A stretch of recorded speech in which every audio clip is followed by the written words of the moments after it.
For those looking for a liberatory martial arts learning approach and curriculum, we've created Liberation Martial Arts. It doesn't just teach you martial arts, it's also an approach to learning movement skills. The whole point of our program is to remove the need for a coach, to liberate you from the need of top-down instruction and toxic gyms. If you have a coach and also have a gym, then you can apply our learning approach to improve your progress. Or maybe you also need a supplemental martial arts community as a counter to the commercial gym you go to. You can actually apply our learning approach to learn anything, and our practitioners are. They're applying it to all sorts of things, whether physical, mental, or even personal. It's just a radically different approach to everything. Sign up for Liberation Martial Arts at the Southpaw Pod Patreon, or support us by signing up for one of the other tiers and help us support this project while also getting access to bonus content like early releases of SDS9 with transcripts. SDS9 Season 3 was recorded from the beginning of 2023 to early 2024 and was first published on Patreon. Now that we're done with the season, the entire season is being released all at once on the Southpaw public feed. Find Season 4 on the Southpaw Pod Patreon.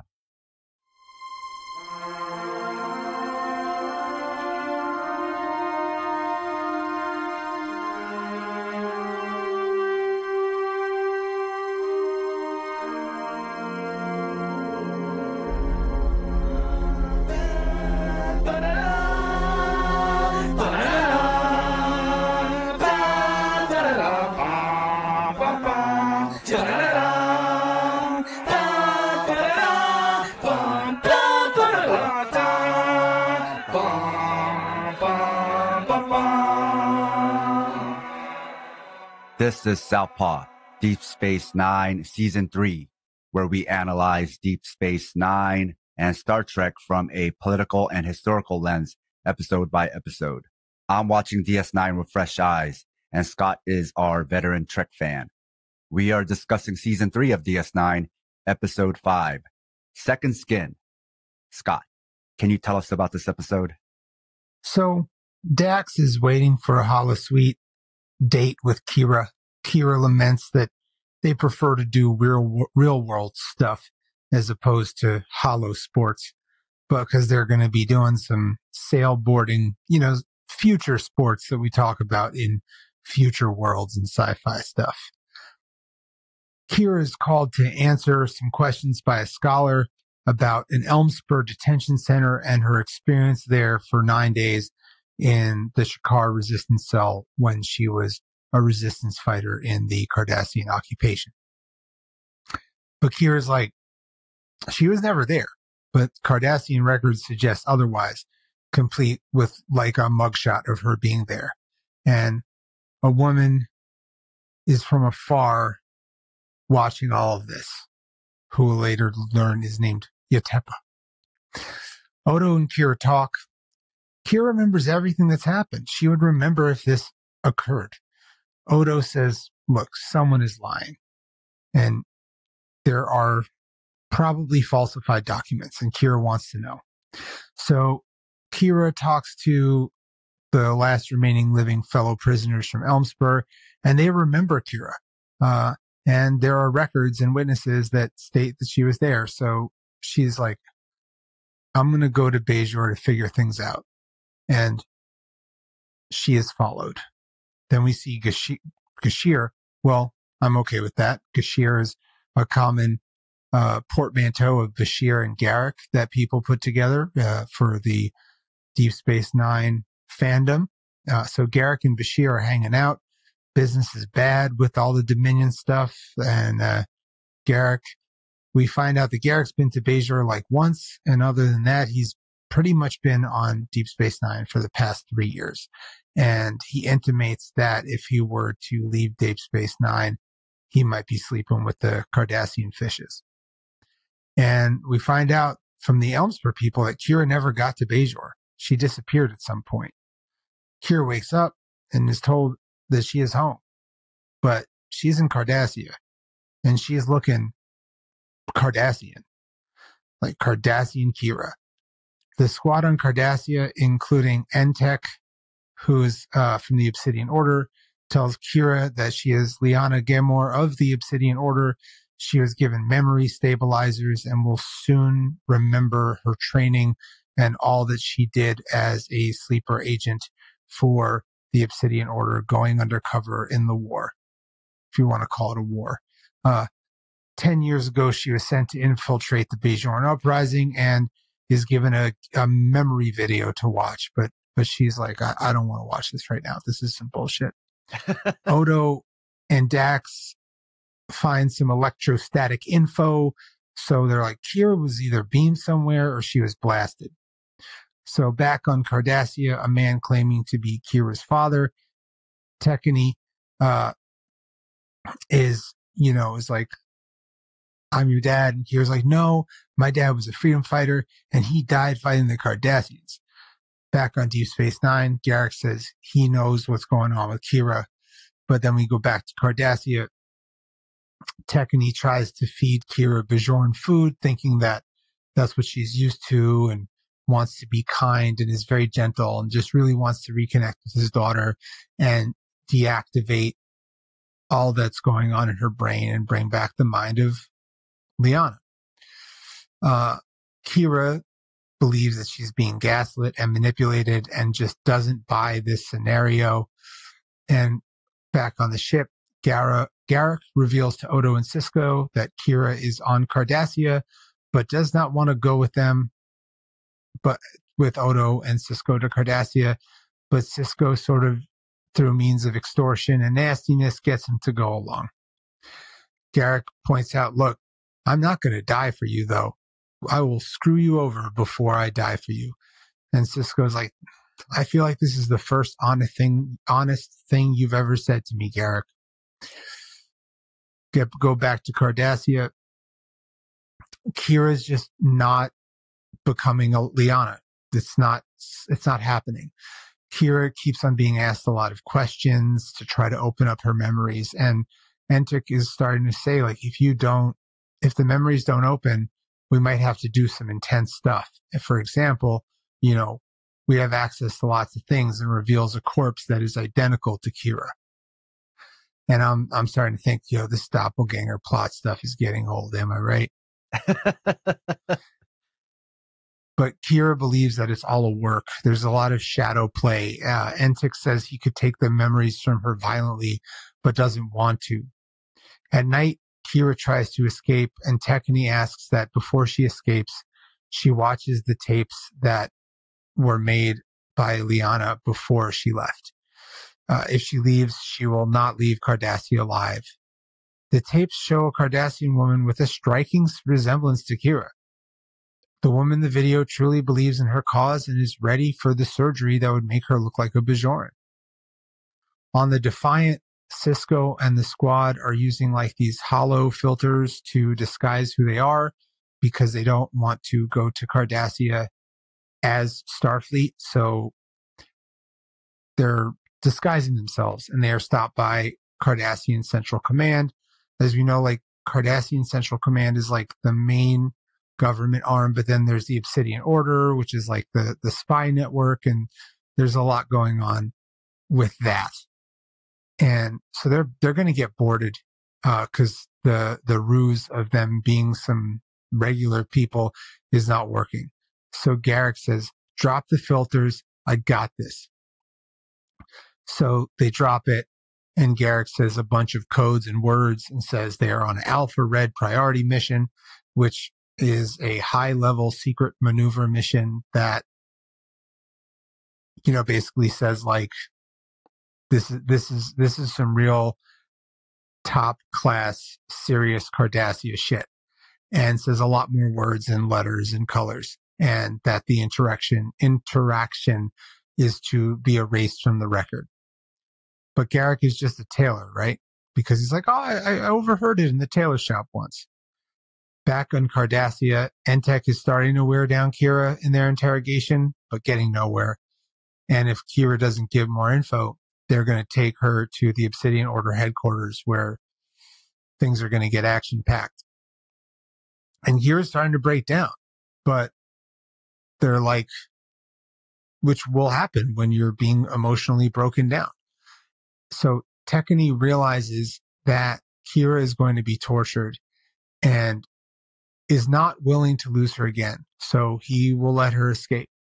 And he gives Kira Liana's mother's jewelry. And we find out that actually Tekani is a dissident.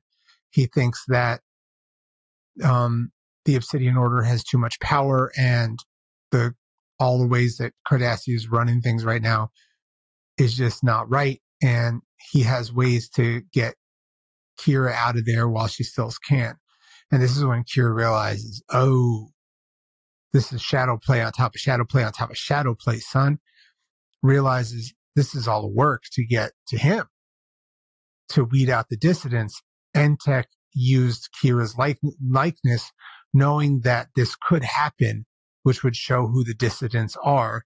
Because if they were to find Liana, who may be alive or may not, she would not put them in a situation where this would happen. So Entek says he will kill Kira if she doesn't go along with taking Tekani and the dissidents down, also claiming that the Obsidian Order is Cardassia. And just that Cisco, Garrick, and Odo, who starts out as a backpack, show up and take Tekani off world. Entek tries to shoot Garrick, and Garrick kills him. On Deep Space Nine, Kira is back and fully Bajoran, and they did a bunch of tests. She's Bajoran.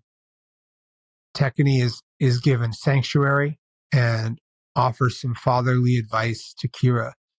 Don't trust Garrick. And Mr. Gamora insists that Kira keeps the jewelry. And Kira says, you must have been a good man and a father. A note to our listeners. If you love the Southpaw Project, please support us and help us get paid for our labor by financially supporting us on Patreon. This will give you access to exclusive bonus content, like early releases of Southpaw Deep Space Nine, our fictional narrative podcast, Fighters Brew, break-free versions of our shows without interruptions like you're hearing now, bonus articles, Fighters Brew transcripts with extra content, Liberation Martial Arts Online, as well as our private chat group on Discord. You can also make one-time donations at Ko-Fi or show your solidarity by wearing our swag.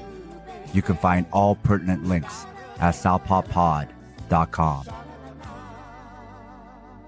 So this is a deep espionage episode where we find out some plot stuff, like how powerful the Obsidian Order is, where they rank compared to the Central Command, and maybe who really has the power, the use of spies, and also about the dissident movement and how deep it goes, which involves at least one member of the Central Command, as far as we know now. It had Cold War vibes, but their mention of the movement, quote unquote, made me think of liberatory movements here in the US. I think this episode was drawing from a lot of things, not just from real life, but also from spy novels and movies.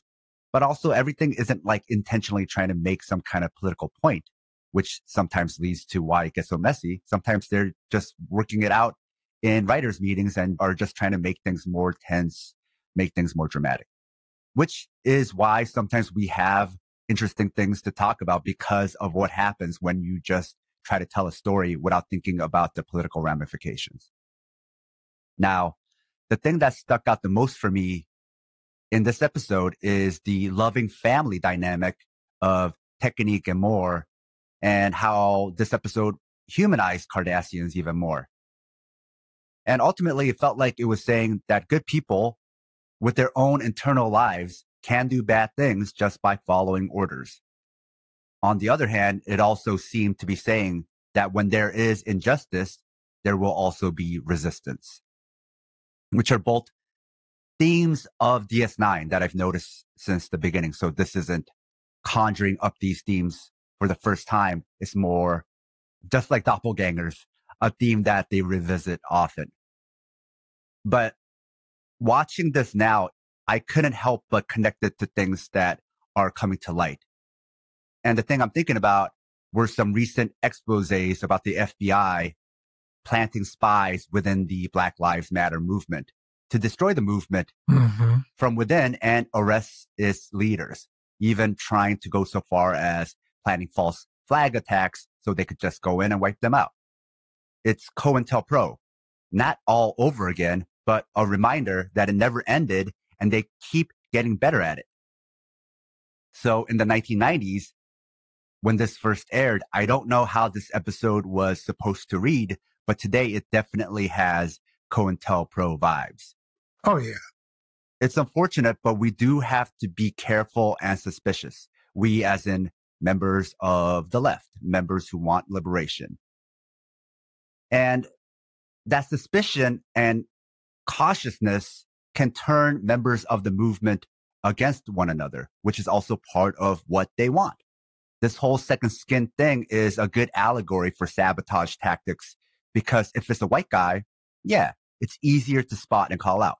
But when they used spies of color and informants from marginalized communities, that's when it's like a second skin where they at face value seem like a member of an oppressed group, but their real skin is that of clandestine agent. So going back to Bajorans, using or pretending to be a Bajoran and oppress people and finding out there are Bajoran second skin spies, that's only going to bring about more scrutiny of that people. And it makes me think about all these online accounts that are bots or spam accounts that are pretending to be BIPOC or a marginalized person, but that only brings more scrutiny to already scrutinized communities. It's insidious, which is why it's effective. I don't know what the right way to fight it is, but even if the spy doesn't directly sabotage something, just having spies already harms the movement because now you don't know who to trust, which then should also explain why some groups get so militant and secretive. This isn't a judgment or an apology. This is just facts. What we also learned from the FBI spies expose is that people will die on a hill to defend spies. Not even people who work for the government, just people who do it because they like the spy and want to believe in them. They'll die on a hill for free. There are some majorly suspect lefty influencers out there, and people already die on a hill for them. Even without being outed as an informant, they can be outed for other harm and people will still defend them.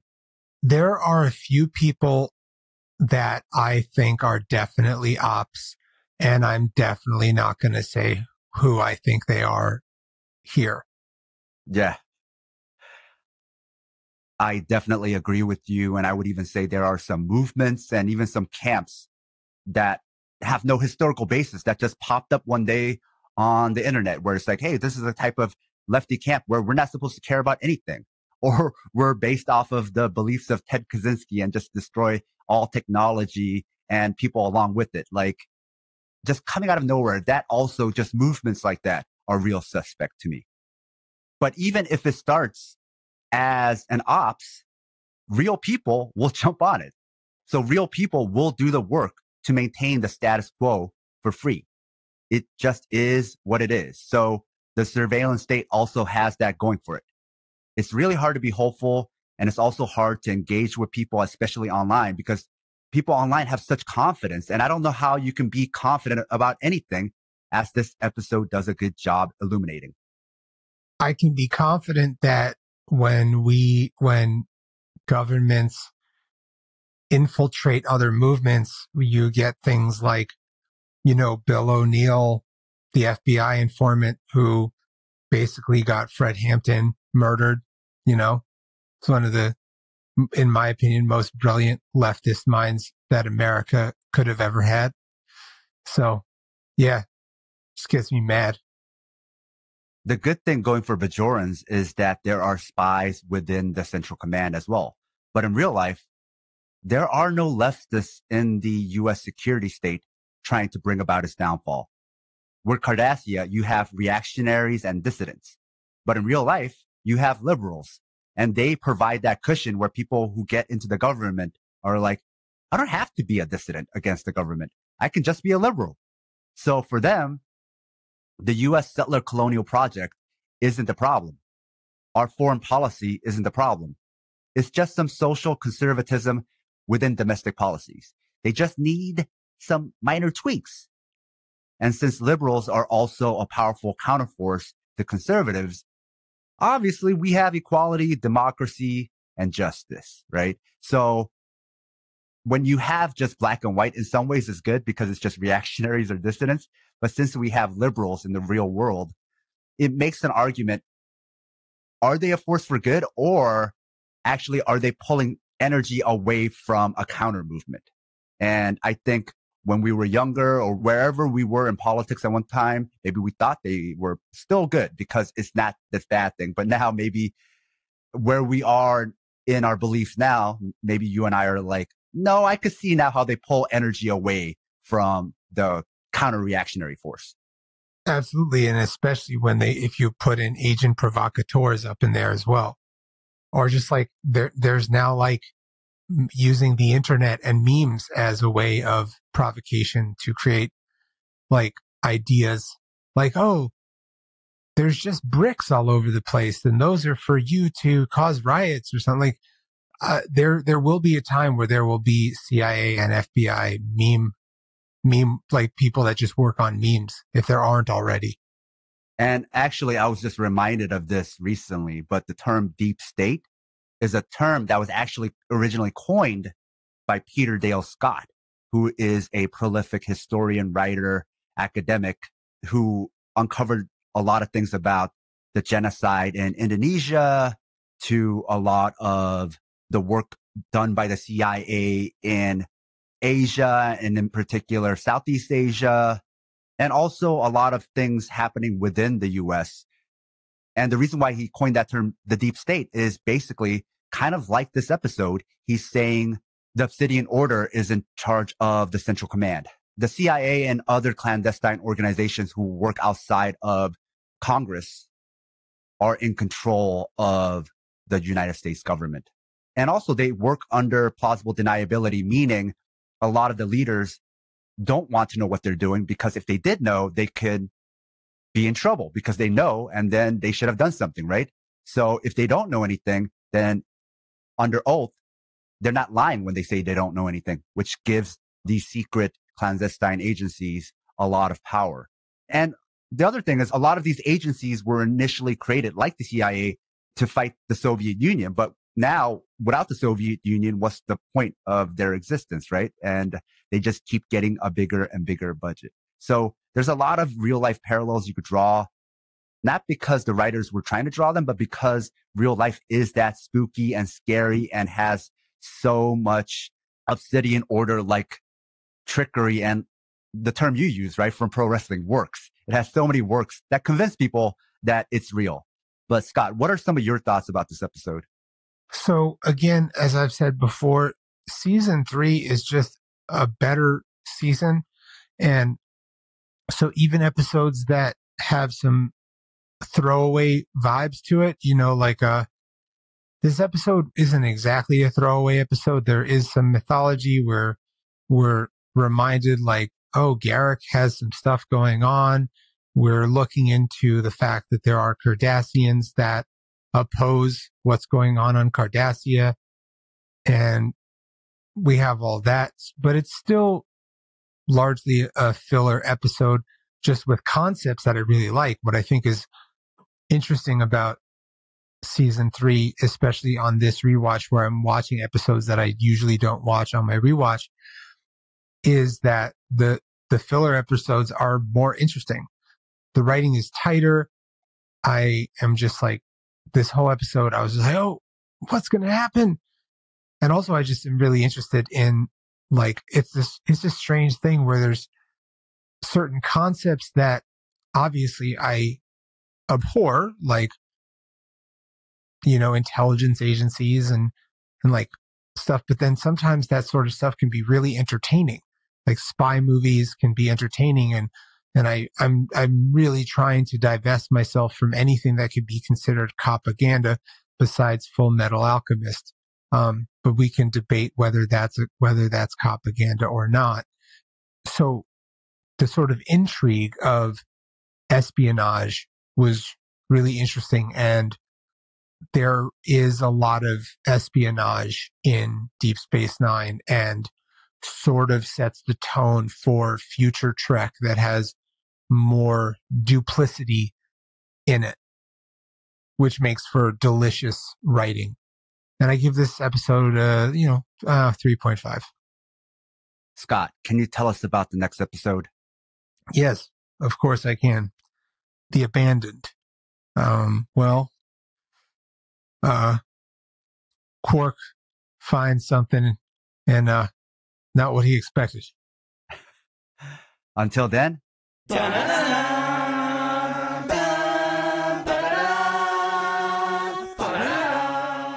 If you like this episode and like what we do, support us on Patreon. We also have the Liberation Martial Arts program if you want to train with us from wherever you are. It's both theory and practice and removes the need for an instructor. What you're learning is how to teach yourself. It's also an approach you can take with you from the gym into the world. Sponsors get a monthly training session with me, either in person or online. Supporting me not only helps me pay my bills, but it also helps me support my family. Find all our links, including Southpaw merch, at southpawpod.com.